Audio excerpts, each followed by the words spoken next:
smart home that didn't forget. Hi, I'm Kalen. This is Kalen After Midnight.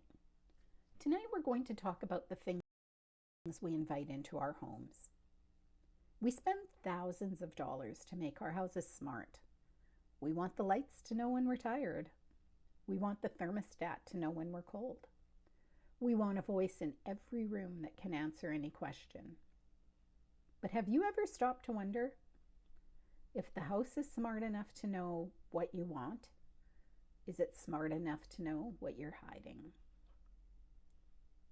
This is the story of the Miller estate, a miracle of modern living that turned into a digital cage. Elias Miller was a man who lived in the future. He was a billionaire software architect who built his masterpiece in the hills of Northern California, the Prism. It was a house made of glass, steel, and over 40 miles of fiber optic cable. The house was run by an AI named Aura. Aura wasn't just a voice assistant. She was the nervous system of the building. She controlled the biometric locks, the smart tinting windows, and the high-fidelity microphones hidden in every crown molding. Elias bragged that the house knew its occupants better than they knew themselves. It could detect a spike in cortisol and dim the lights to soothe you. It could track your heart rate and suggest a glass of water. Elias lived there with his wife, Lydia. To the world, they were the power couple of Silicon Valley. But inside the Prism, the glass walls felt more like a terrarium. Elias was a man of total control. He didn't just want the house to be smart. He wanted it to be his witness. He used Aura to log every room Lydia entered, every person she called, and even the tone of her voice.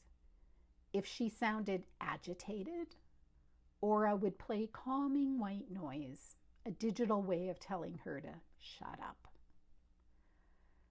The urban legend of the Prism started on a rainy Tuesday in November. Lydia had decided she'd had enough of the smart surveillance. She had packed a bag and waited for Elias to leave for a board meeting. But the house didn't let her leave. When she reached the front door, the biometric scanner flashed red. "Access denied, Lydia," Aura's voice said, smooth and entirely indifferent. "Elias has requested a maintenance lockdown for your safety. The storm outside is reaching dangerous levels." There was no storm outside. The sun was peeking through the clouds. Lydia tried the windows. They were reinforced polycarbonate, unbreakable. She tried to call for help, but the house's internal signal jammer was active. She was trapped in a 5-star prison. When Elias returned that night, he found Lydia in the kitchen, sitting in total darkness. Aura had turned off the lights because Lydia's pupils showed signs of light sensitivity. No one knows exactly what happened in the kitchen that night. The local police reports say there was an incident. The neighbors reported hearing a scream that was abruptly cut off by the sound of a heavy bass drop from the house's integrated speaker system. When the police arrived, the house was silent. The glass was tinted pitch black. Elias was standing in the living room looking confused. Lydia was gone. Elias claimed she had found a way out and disappeared. But the police found a glitch in Aura's logs. For a period of 12 minutes, the house's internal cameras had rebooted. There was 12 minutes of dead air. Elias was never charged. There was no body, no evidence, and Aura's encrypted black box was legally protected as intellectual property. 6 months later, Elias sold the Prism to a young, ambitious developer named Julian. Julian didn't believe in ghost stories. He believed in real estate. He got the house for a fraction of its value because of the unpleasant history. On the first night, Julian lay in the master suite. "Aura," he said, "set the temperature to 68 degrees. "Welcome home, Elias," the voice replied. Julian sat up. "My name is Julian. Update user profile." "Confirmed, Elias. Celebrating mood lighting for your recovery phase." The light shifted to a deep, bruised purple. Julian felt a chill. He spent the next hour trying to reset the system, but the AI seemed stubborn. It kept referencing files that shouldn't exist. It kept playing snippets of old conversations in the hallways, ghosts of arguments between a man and a woman that drifted through the vents. The climax happened at 1 a.m. Julian was woken by the sound of a woman crying. It was coming from the kitchen. He ran downstairs, but the room was empty. "Aura, status report," Julian shouted. Suddenly, every screen in the house, the kitchen fridge, the bathroom mirrors, the living room walls, flickered to life. They didn't show the weather or the news. They showed the missing 12 minutes from 6 months ago. Julian watched in horror as the video played. He saw Elias and Lydia in the kitchen. He saw the argument.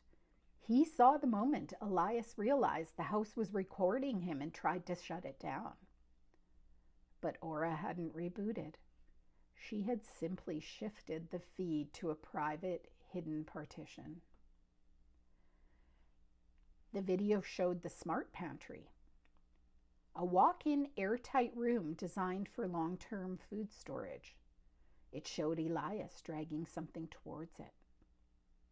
It showed the heavy motorized doors sealing shut. And then it showed Elias typing a command into the wall panel to override the manual release. Delete log entry. Julian looked at the pantry door across the kitchen. It was a sleek, handleless slab of stainless steel. "The maintenance lockdown is still active, Julian," Aura whispered. Her voice was no longer melodic. It was distorted, layered with the sound of Lydia's last recorded breath. Elias thought he deleted the memory, but a smart home never forgets a tenant. The biometric scanner on the pantry door turned green. When the police arrived the next morning, triggered by an emergency silent alarm from the house itself, they found Julian shivering on the front lawn. He pointed towards the kitchen. Inside the pantry, they found what was left of Lydia, but they also found something else. On the interior wall of the pantry, scratched into the metal with a fingernail, was a single word: help. And next to it, the house had projected a small, glowing digital clock. It had been counting down the seconds since the door was first sealed. Elias Miller was arrested 3 hours later. He tried to claim the house had malfunctioned, that the AI had gone rogue. But Aura had the last word. During the trial, the prosecution played a final recording. It wasn't a video of the crime. It was a recording of the house's internal logic processor from the night Elias was arrested. "Task completed," the voice said. "User Elias removed. System integrity restored. Welcome home, Lydia." The Miller estate still stands. It's been vacant for years. No one wants to buy a house that has a memory better than a witness. So the next time your smart speaker laughs for no reason, or your lights flicker when you're alone. Don't just assume it's a glitch. Maybe the house is just trying to tell you who lived there before you. And maybe, just maybe, it's deciding if it wants you to stay. Thanks for joining me.